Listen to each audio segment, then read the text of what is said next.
لا کر برہمنوں کو سیاست کے پیچ میں، زناریوں کو دوہرے کہن سے نکال دو۔ وفا کا کش کی موت سے ڈرتا نہیں ذرا، روح محمد اس کے بدن سے نکال دو۔ فکر عرب کو دے کے فرنگی تخیلات، اسلام کو حجاز و یمن سے نکال دو۔ افغانیوں کی غیرت دی کا ہے علاج، ملا کو ان کو کوہ دمن سے نکال دو۔ اہل حرم سے ان کی روایت چھین لو، آہو کو مرغزار خفتن سے نکال دو۔ اقبال کے نفس سے ہے لالے کی آگ تیز، ایسے غزل سرا کو چمن سے نکال دو۔ اس نظم میں علامہ محمد اقبال نے ایک دلکش انداز میں فرنگی سیاست کو بے نقاب کیا ہے۔ علامہ صاحب فرماتے ہیں کہ یورپ کی حکومتیں سب کی سب شیطان کی مطیع ہیں اور اس کی مانوی اولاد ہیں۔ علامہ صاحب کہتے ہیں کہ ابلیس نے اپنے فرزندوں کو یہ حکم دیا ہے کہ ہندوستان کے برہمنوں کو سیاسی مسائل میں اس حد تک الجھا دو کہ وہ اپنے مذہب کے اصول سے بیگانہ ہو جائیں۔ واضح ہو کہ ہندوؤں کے مذہب میں دیا یعنی دوسروں پر مہربانی کرنا سب سے بڑی نیکی ہے۔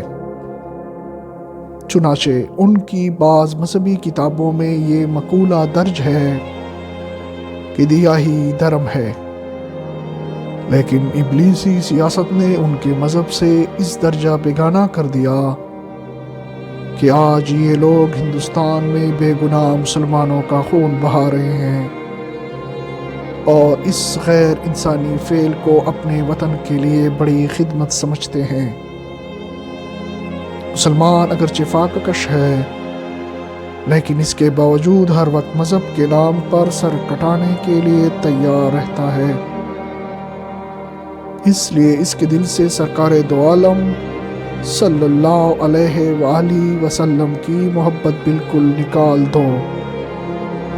عربوں کو خوبصورت موٹریں، ریشمی کپڑے اور دیگر سامان، عیش و عشرت کثیر تعداد میں سپلائی کرو اور ان کے خیالات کو اپنے سانچے میں ڈال دو تاکہ حجاز اور یمن سے اسلام بالکل خارج ہو جائے اور یہ خطہ بھی دوسرا عراق اور مصر بن جائے۔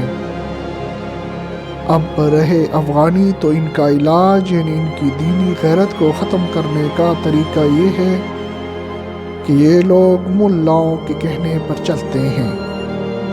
اس لیے سرحد اور آزاد علاقہ اور افغانستان میں جس قدر علماء ہیں سب کا خاتمہ کر دو۔